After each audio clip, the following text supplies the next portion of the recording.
l'article suivant.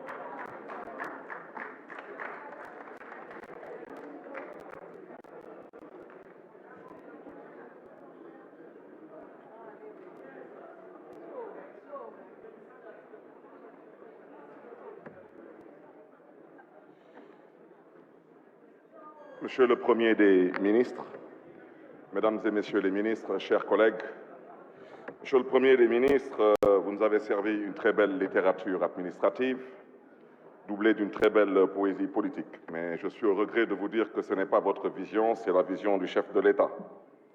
Et la vision du chef de l'État, nous la connaissons déjà. Alors, vous me permettrez de rappeler rapidement, j'aimerais savoir qu'est-ce qu'on peut espérer de vous, nous, le peuple de Dakar, en tant que chef du gouvernement. En tant que directeur général des impôts et domaines, Monsieur le Premier des ministres, nous avons assisté à un crime foncier, un pillage d'hectares dans la ville de Dakar au détriment des populations dakaroises. En tant que ministre de l'économie et des finances, nous avons assisté à un carnage foncier par le pillage de plusieurs centaines d'hectares, des exonérations fiscales au détriment des collectivités locales et des populations locales.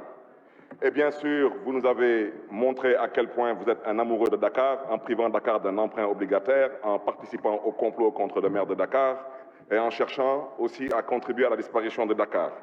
Vous voulez bien nous dire maintenant, en tant que Premier ministre, qu'est-ce que vous nous réservez en termes de massacre foncier, économique et fiscal. Monsieur le Premier des ministres, kilifa day wax dëgg maa ngi jégalu ci kàddu yi parce que taxaw nga fii nekk def ngeen seen kéem kattan ba dund bi wàññeeku Sénégal peut-être xam naa yégoo ko parce qu'effectivement kilifa bu mag nga wante président Macky Sall parce que wax nga fi ay wax yu am solo ne nga créé ngeen fi emploi du ma la tontu parce que luy firndeel na ni que emploi xëy amul ci dëkk bi rek mooy immigration clandestine loolu ku mu doyut leneen du la doy taxaw ngeen fii ngeen nekk wàññi ngeen dund bi yan ñaaraan fi digoon askanu Sénégal que litre diwlin 1200 francs lay jar soo génnee ci mbedd bi ku amul 1300 francs doo laal litre diwlin yan ñaaraan fi taxawoon ne kilo yàpp di ngeen ko wàññi ba 3600 francs ku fi amul 4000 francs doo laal kilo yàpp taxaw ngeen fii ne 250 grammes suukar bu nekk dinañu dig 150 francs tey 180 grammes mooy 200 francs. Monsieur le Premier des ministres, pour la ville de Dakar, je tiens à vous rassurer en vous disant que nous avons déjà trouvé le financement pour le bassin de rétention de Grand Yoff avec le C40 pour un montant d'à peu près 15 millions de dollars. Mais je constate que depuis qu'on est arrivé à la ville de Dakar, c'est comme si on cherche à faire dans le suivisme. La ville de Dakar organise une journée de la solidarité. En 10 ans, vous ne l'avez pas fait. Vous allez au Grand Théâtre pour endormir les populations avec une somme de 43 milliards. Aujourd'hui, vous aménagez soi-disant la corniche sans l'aval de la ville de Dakar, sans l'aval des populations dakaroises. Aujourd'hui, la ville de Dakar veut réhabiliter le bassin de rétention de Grand Yoff et subitement, vous avez 16 milliards pour le faire.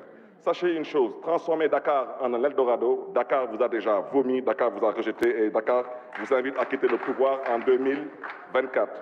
Monsieur le Premier des ministres, vous voudrez bien transmettre respectueusement au chef de l'État que nous avons une association qui s'appelle le REEL, Réseau des élus locaux du Sénégal, dirigé par le président Ousmane Sonko, et que nous sommes libres une fois de plus de participer à ce réseau. La raison pour laquelle, parce que l'association des marionnettes du Sénégal, on n'y se retrouve pas. Je vous rappelle en tant que ministre des Finances que la CELVEA de cette année-ci, qui a été prélevée l'année dernière en 2021, en fin 2022, on ne l'a toujours pas encore reçue. Et comme par bon enchantement, la ville de Dakar est privée de 2 milliards de ce soi-disant fonds. Je vous rappelle aussi que depuis 4 mois, les fonctionnaires des collectivités locales sont en grève et c'est un silence total de votre côté. Monsieur le Premier ministre, je terminerai rapidement par vous demander qu'est-ce que vous comptez faire pour lutter contre l'impunité dans ce pays. François Mancabou a été assassiné. Fulbert Sambou a été assassiné. DJ Badji a été assassiné. 14 Sénégalais ont perdu la vie. Qu'est-ce que vous comptez faire? Je vous remercie. La parole est à notre collègue Cheikh Seck.